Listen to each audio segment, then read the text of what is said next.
Podcasting from beautiful Leesburg, Virginia. Welcome to the Music Educator Podcast, bringing you tips, tricks, and practical advice that you can use tomorrow. Here's your host and fellow music educator, Bill Stevens. Welcome to the Music Educator Podcast. This is your host, Bill Stevens. Fantastic to have you here today. We are in Season 3, Episode 3, and we're actually about Month 3 of the COVID-19 pandemic. Today's episode is entitled, Starting Breathing Exercises to Encourage Air Capacity Growth.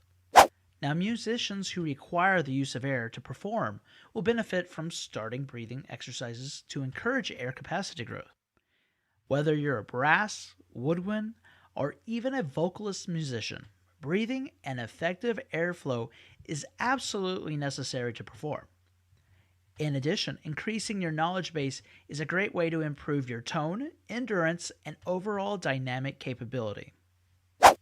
Now, in this podcast, I'm going to put a little humble advertisement in because I'm going to provide a few samples from my newly self-published mini book, Breathing Exercises for Band, which can be found in Kindle and paperback through Amazon. Now, in this book, I sought to collect a series of breathing exercises that were appropriate for various levels of student musicians. And like most music educators, I'm not okay with doing the same type of exercise over and over again with my students. Now, to clarify, not only does this become incredibly boring for you and your students, but it also limits your flexibility of your skill sets and theirs. Now, don't worry, there are a ton of breathing exercises out there. And what I did was I collected quite a few, and the idea is to be able to add more in later. Most importantly, many great musicians and authors have spent countless hours on the subject of breathing. Okay, there's a huge variety of sources on the web that provide free or paid services on the subject, and I highly encourage you to seek out credible resources and experiment with any and all of these exercises. In this particular publication, I've collected exercises that have worked for my students. If having a quality tone, being able to minimize unnecessary tension, and being able to effectively breathe to capacity is your goal, then take a moment to reflect on what is possible. Breathing is a natural aspect of living. It entails us to perform at the highest levels by providing oxygen-rich blood to our brains, lungs, and muscles. Musicians from the members of the London Philharmonic to the president's own have personalized strategies to use air to its fullest. And without quality air control, these individuals would not be able to set the bar and dominate in their field of expertise. In contrast, proper breathing also calms us down and allows us to completely relax. Just the mere idea of listening and focusing on our breathing pattern melts away unwanted and unnecessary tension from our bodies. We're going to start with breathing with beginners. Firstly, it's important to truly recognize the fact that daily breathing exercises help students both psychologically and kinesthetically. They need to understand how to use their air efficiently. These exercises should be a prioritized component of your music rehearsals. Also, these exercises are not only to help with tone production and general musical development, but also increases the SMART coefficient. Stretch and breathe. Now that your students have a basic understanding of what's involved in the simple mechanics of breathing, it is also important to do some type of stretching before any extensive breathing exercise takes place. The purpose of stretching includes preparing for and releasing any extraneous body tension, to be better flexible, to get the blood flowing throughout the body, and stretch the required muscles used in the actual musical performance. Stretches include twisting the trunk of your body, flopping over to loosen the arms, neck, and upper body, the wrist grab, and slow neck rolls. Now, I recommend that you follow up stretches with 2 or 3 extension breathing capacity exercises. Now, these breathing exercise stretches warm up the student's respiratory mechanisms as well as increase airflow and amplify lung capacity.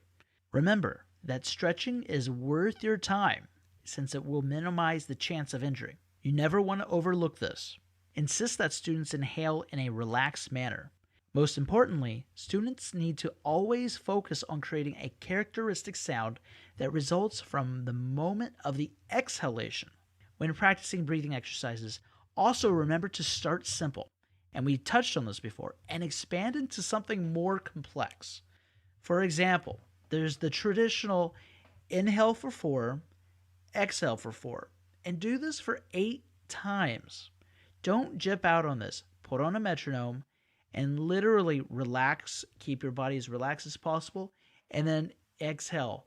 But do not hold that breath at the end, okay? No motion is not good. You want to have continuous in or continuous out. And then make it more complex. Add a small bit of complexity to it by inhaling for 8 and then exhaling for 8 times. You can do this. You can do this with beginners right here. Then, as you go, you're going to continue to make this more and more complex.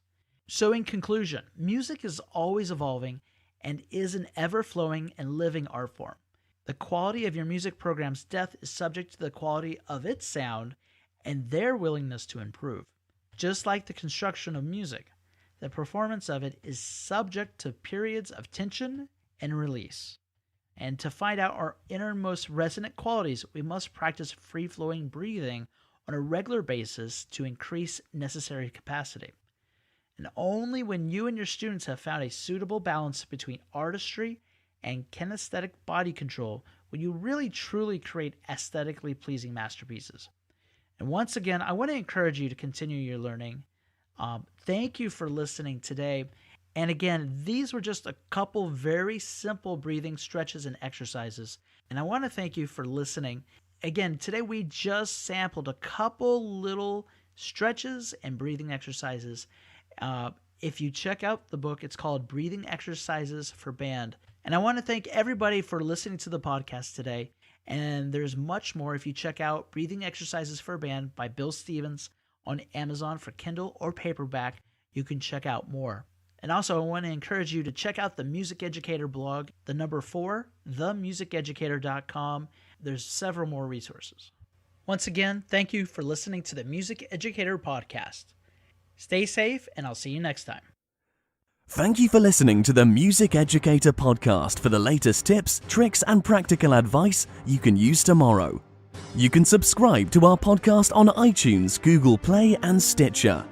Please visit the Music Educator blog at www.forthemusiceducator.com for additional posts and music education news.